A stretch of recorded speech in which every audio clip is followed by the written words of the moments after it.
Kung wala kang kadit sa araw ng puso, putulin yang sayo ipakain sa pato. Ano ang silbi niyan kung hindi gagamitin? Parang palamuti na pabitin-bitin. Mga babaeng puro lang lakwatsa, wala silang boyfriend kaya nag-iisa. Mabuti pa ang hayop dahil merong partner, pero ikaw wala kang forever. Para nyo ng awa maghanap na kayo, dahil ang Pilipinas ngayon ay magulo. Kung gusto nyong makapagpaputok, huwag nang hintayin pala'y lalapit sa manok. Marami sana ang nagkakagusto sa iyo, pero ugali mo'y di malunok ng aso. Ikaw ngayon single pa rin sa Valentine's Day, ngayong pitsa 14 buwan ng February. Siguro alam mo na kung saan ka nagkamali, bakit hanggang ngayon di ka pa rin pinili? Tanggapin mo na lang ang katotohanan, deserve mo yan na laging iwanan.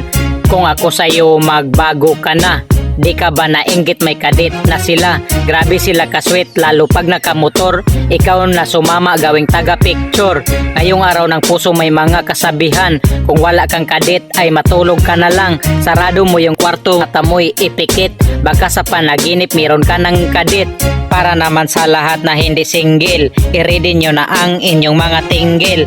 May magaganap na malaking digmaan, ito ang gira na sa kamaraw ang labanan. Yung may mga kadit makatanggap ng flowers, mga chocolates at mga teddy bears. Para naman sa mga niloloko ngayon, meron kayong matanggap puro konsumisyon.